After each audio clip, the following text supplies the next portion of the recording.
ಬೆಂಗಳೂರು ಮಹಾನಗರದ ರಾಜಕೀಯದಲ್ಲಿ ಮಹತ್ವದ ಬೆಳವಣಿಗೆ ನಡೆದಿದೆ. ಗ್ರೇಟರ್ ಬೆಂಗಳೂರು ಪಾಲಿಕೆ ಚುನಾವಣೆಗೆ ತಯಾರಿ, ಮತದಾರರ ಪಟ್ಟಿಯ ವಿಶೇಷ ಸಮಗ್ರ ಪರಿಷ್ಕರಣೆ ಪ್ರಕ್ರಿಯೆ, ನಗರಾಭಿವೃದ್ಧಿ ಕಾಮಗಾರಿಗಳ ವೇಗ ಹೆಚ್ಚಿಸುವ ನಿಟ್ಟಿನಲ್ಲಿ ಸಿಎಂ ಸಾಹೇಬ್ರು ನಗರ ಕಾಂಗ್ರೆಸ್ ಶಾಸಕರು ಹಾಗೂ ವಿಧಾನ ಪರಿಷತ್ ಸದಸ್ಯರೊಂದಿಗೆ ಮಹತ್ವದ ಸಭೆ ನಡೆಸಿದ್ದಾರೆ. ಫುಟ್ಪಾತ್ ಮತ್ತು ರಾಜಕಾಲುವೆ ಒತ್ತುವರಿ ತೆರವಿಗೆ ಜನರ ವಿರೋಧ ಎದುರಾದರೂ ಹಿಂದೇಟು ಹಾಕಬಾರದು ಎಂದು ಸಿಎಂ ಸೂಚನೆಯನ್ನ ನೀಡಿದ್ದಾರಂತೆ. ಆದರೆ ಇದೇ ಸಭೆಗೆ ಸಚಿವ ರಾಮಲಿಂಗ ರೆಡ್ಡಿ ಹಾಗೂ ಜಮೀರ್ ಅಹಮದ್ ಖಾನ್ ಸೇರಿ 4 ಗೈರಾಗಿರುವುದು ಕಾಂಗ್ರೆಸ್ ವಲಯದಲ್ಲಿ ಹೊಸ ಚರ್ಚೆಗೆ ಕಾರಣವಾಗಿದೆ. ಅಸಲಿಗೆ ಈ ಸಭೆಯ ರಾಜಕೀಯ ಮಹತ್ವವೇನು ನೋಡೋಣ ಈ ವರದಿಯಲ್ಲಿ.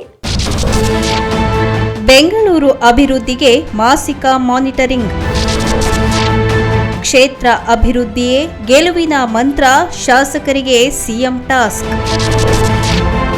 ಬೆಂಗಳೂರು ಗೆಲುವಿಗೆ ಕಾಂಗ್ರೆಸ್ ಮಾಸ್ಟರ್ ಪ್ಲಾನ್.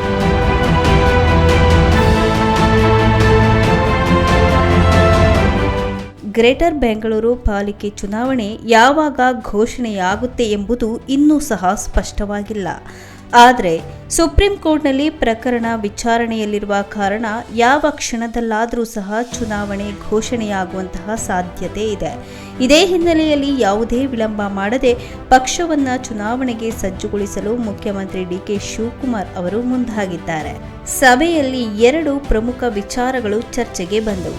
ಮೊದಲನೆಯದು ಮತದಾರರ ಪಟ್ಟಿಯ ವಿಶೇಷ ಸಮಗ್ರ ಪರಿಷ್ಕರಣೆ ಅಂದರೆ ಎಸ್ಐಆರ್ ಪ್ರಕ್ರಿಯೆ. ಎರಡನೆಯದು ಗ್ರೇಟರ್ ಬೆಂಗಳೂರು ವ್ಯಾಪ್ತಿಯ 5 ಪಾಲಿಕೆಗಳ ಚುನಾವಣಾ ತಯಾರಿ.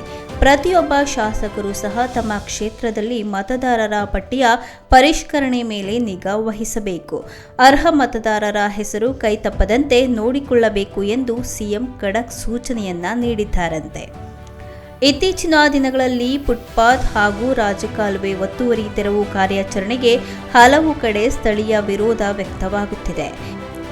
ಕೆಲವು ಕಾಂಗ್ರೆಸ್ ಶಾಸಕರು ಮತ್ತು ಸ್ಥಳೀಯ ಮುಖಂಡರು ಜನರ ಅಸಮಾಧಾನದ ಬಗ್ಗೆ ಸರ್ಕಾರದ ಗಮನಕ್ಕೂ ತಂದಿದ್ದರು. ಈ ಹಿನ್ನೆಲೆಯಲ್ಲಿ ಸಭೆಯಲ್ಲಿ ಮಾತನಾಡಿದ ಸಿಎಂ, ನಗರ ಹಿತದೃಷ್ಟಿಯಿಂದ ಕೈಗೊಂಡಿರುವ ಅಭಿಯಾನಕ್ಕೆ ಎಲ್ಲ ಶಾಸಕರು ಸಂಪೂರ್ಣವಾದಂತಹ ಸಹಕಾರವನ್ನು ನೀಡಬೇಕು. ಅಭಿವೃದ್ಧಿ ಕೆಲಸಗಳಲ್ಲಿ ಯಾವುದೇ ರಾಜಕೀಯ ಹಸ್ತಕ್ಷೇಪ ಬೇಡ ಎಂದು ಸ್ಪಷ್ಟ ಸಂದೇಶ ನೀಡಿದ್ದಾರೆ.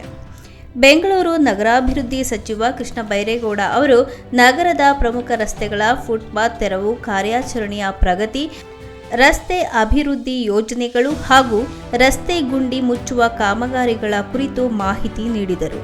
ರಸ್ತೆ ಸುಧಾರಣೆಗೆ ಸರ್ಕಾರ ಈಗಾಗಲೇ 2,000 ಕೋಟಿ ರೂಪಾಯಿ ಅನುದಾನ ಮಂಜೂರು ಮಾಡಿದ್ದು, ಅದರ ಬಳಕೆಯ ವಿವರವನ್ನು ಶಾಸಕರಿಗೆ ವಿವರಿಸಿದ್ದಾರೆ.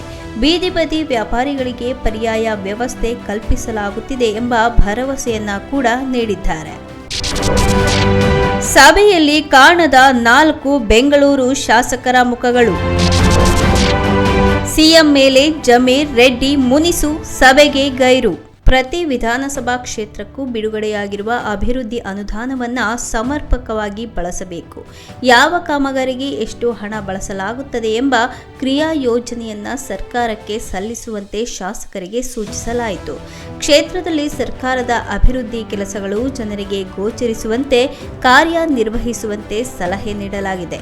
ಒಂದು ವೇಳೆ ನ್ಯಾಯಾಲಯ ಚುನಾವಣೆ ನಡೆಸುವಂತೆ ಆದೇಶಿಸಿದರೆ ಕಾಂಗ್ರೆಸ್ ಯಾವುದೇ ಗೊಂದಲವಿಲ್ಲದೆ ಅಭ್ಯರ್ಥಿಗಳ ಆಯ್ಕೆ ಹಾಗೂ ಚುನಾವಣಾ ತಂತ್ರ ರೂಪಿಸಿಕೊಂಡಿರಬೇಕು ಎಂಬ ಸಂದೇಶವನ್ನು ಸಿಎಂ ನೀಡಿದ್ದಾರೆ. ಸಭೆಯಲ್ಲಿ ಮತ್ತೊಂದು ಮಹತ್ವದ ನಿರ್ಧಾರವೂ ಸಹ ಕೈಗೊಳ್ಳಲಾಯಿತು.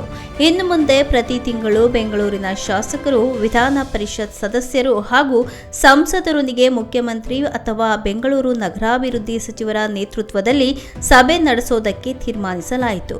ಹಿಂದಿನ ಸಭೆಯಲ್ಲಿ ತೆಗೆದುಕೊಂಡಂತಹ ನಿರ್ಧಾರಗಳ ಅನುಷ್ಠಾನ ಹಾಗೂ ಹೊಸ ಅಭಿವೃದ್ಧಿ ಯೋಜನೆಗಳ ಪ್ರಗತಿಯನ್ನ ಪರಿಶೀಲಿಸುವ ವ್ಯವಸ್ಥೆ ಜಾರಿಗೆ ಬರಲಿದೆ. ಸಭೆಯ ಎಲ್ಲಕ್ಕಿಂತ ಹೆಚ್ಚು ಚರ್ಚೆಗೆ ಕಾರಣವಾದದ್ದು 4 ಶಾಸಕರು ಮತ್ತು ಸಚಿವರ ಗೈರು ಹಾಜರಿ. ಸಚಿವ ರಾಮಲಿಂಗಾರೆಡ್ಡಿ, ಸಚಿವ ಭೈರತಿ ಸುರೇಶ್, ಶಾಸಕ ಜಮೀರ್ ಅಹಮದ್ ಖಾನ್ ಹಾಗೂ ಶಾಸಕ ಪ್ರಿಯಾ ಕೃಷ್ಣ ಸಭೆಗೆ ಬಂದಿರಲಿಲ್ಲ. ಭೈರತಿ ಸುರೇಶ್ ಅವರು ಕನಕ ಗುರುಪೀಠ ಟ್ರಸ್ಟ್ ಕಾರ್ಯಕ್ರಮದಲ್ಲಿ ಭಾಗವಹಿಸಿದ್ದರಿಂದ ಗೈರಾಗಿದ್ದರು. ಆದರೆ ರಾಮಲಿಂಗಾರೆಡ್ಡಿ ಯಾವುದೇ ಕಾರಣ ನೀಡದೆ ಸಭೆಗೆ ಗೈರಾಗಿರೋದು ಹಾಗೂ ಜಮೀರ್ ಅಹಮದ್ ಕೂಡ ಹಾಜರಾಗದಿರೋದು ಕಾಂಗ್ರೆಸ್ ವಲಯದಲ್ಲಿ ಹಲವು ಪ್ರಶ್ನೆಗಳಿಗೆ ಕಾರಣವಾಗಿದೆ. ಬೆಂಗಳೂರು ಕಾಂಗ್ರೆಸ್ನೊಳಗೆ ಈಗಾಗಲೇ ಸ್ಥಳೀಯ ನಾಯಕತ್ವ, ಕ್ಷೇತ್ರವಾರು ಅಭಿವೃದ್ಧಿ ಹಾಗೂ ಮುಂಬರುವ ಪಾಲಿಕೆ ಚುನಾವಣೆಯ ಟಿಕೆಟ್ ರಾಜಕೀಯದ ಚರ್ಚೆಗಳು ನಡೆಯುತ್ತಿವೆ. ಇಂತಹ ಸಂದರ್ಭದಲ್ಲಿ ಮುಖ್ಯಮಂತ್ರಿ ಕರೆದ ಮಹತ್ವದ ಸಭೆಗೆ ಕೆಲವು ಪ್ರಭಾವಿ ನಾಯಕರು ಗೈರಾಗಿರೋದು ರಾಜಕೀಯವಾಗಿ ಮಹತ್ವ ಪಡೆದಿದೆ. ಇದು ಕೇವಲ ವೈಯಕ್ತಿಕ ಕಾರಣವೇ ಅಥವಾ ಪಕ್ಷದೊಳಗಿನ ಭಿನ್ನಾಭಿಪ್ರಾಯದ ಸೂಚನೆಯೇ ಎಂಬ ಚರ್ಚೆ ಕಾಂಗ್ರೆಸ್ ವಲಯದಲ್ಲಿ ಕೇಳಿಬರ್ತಿದೆ. ಆದರೆ ಈ ಬಗ್ಗೆ ಪಕ್ಷದ ನಾಯಕರು ಯಾವುದೇ ಅಧಿಕೃತ ಪ್ರತಿಕ್ರಿಯೆ ಕೊಟ್ಟಿಲ್ಲ. ಗ್ರೇಟರ್ ಬೆಂಗಳೂರು ಪಾಲಿಕೆ ಚುನಾವಣೆ ಯಾವಾಗ ಘೋಷಣೆಯಾಗುತ್ತೆ ಎಂಬುದು ಸುಪ್ರೀಂ ಕೋರ್ಟ್ ತೀರ್ಪಿನ ಮೇಲೆ ಅವಲಂಬಿತ ಆಗಿದೆ. ಆದರೆ ಚುನಾವಣೆ ಘೋಷಣೆಗೆ ಮುನ್ನವೇ ಸಂಘಟನೆ ಬಲಪಡಿಸುವುದು, ಎಸ್ಐಆರ್ ಪ್ರಕ್ರಿಯೆ ಮೇಲೆ ನಿಗಾ ವಹಿಸುವುದು ಮತ್ತು ಅಭಿವೃದ್ಧಿ ಕೆಲಸಗಳನ್ನು ವೇಗಗೊಳಿಸುವ ಮೂಲಕ ಕಾಂಗ್ರೆಸ್ ಚುನಾವಣಾ ಅಖಾಡಕ್ಕೆ ಸಜ್ಜಾಗುವ ಸ್ಪಷ್ಟ ಸಂದೇಶವನ್ನು ಸಿಎಂ ಡಿಕೆ ಶಿವಕುಮಾರ್ ಅವರು ನೀಡಿದ್ದಾರೆ. ಆದರೆ ಸಭೆಗೆ ಕೆಲವು ಪ್ರಮುಖ ನಾಯಕರು ಗೈರಾಗಿರುವುದು ಮುಂದಿನ ದಿನಗಳಲ್ಲಿ ಯಾವ ರಾಜಕೀಯ ಬೆಳವಣಿಗೆಗೆ ಕಾರಣವಾಗಲಿದೆ ಎಂಬುದು ಕುತೂಹಲ ಮೂಡಿಸಿದೆ. ಒಟ್ಟಾರೆ ಅಭಿವೃದ್ಧಿ ಮತ್ತು ಚುನಾವಣಾ ತಯಾರಿ ಎಂಬ ಎರಡು ಗುರಿಗಳನ್ನ ಒಂದೇ ವೇದಿಕೆಯಲ್ಲಿ ಇಟ್ಕೊಂಡು ಮುಖ್ಯಮಂತ್ರಿ ಡಿಕೆ ಶಿವಕುಮಾರ್ ನಗರ ಕಾಂಗ್ರೆಸ್ ನಾಯಕರಿಗೆ ಸ್ಪಷ್ಟ ಕಾರ್ಯಸೂಚಿಯನ್ನ ನೀಡಿದ್ದಾರೆ. ಆದರೆ ಪ್ರಮುಖ ನಾಯಕರ ಗೈರು ಹಾಜರಿ ಕಾಂಗ್ರೆಸ್ನೊಳಗಿನ ರಾಜಕೀಯ ಚರ್ಚೆಗೆ ಹೊಸ ಆಯಾಮ ನೀಡಿದ್ದು ಮುಂದಿನ ದಿನಗಳಲ್ಲಿ ಇದರ ಪರಿಣಾಮ ಹೇಗಿರಲಿದೆ ಎಂಬುದನ್ನ ಕಾದು ನೋಡಬೇಕಿದೆ.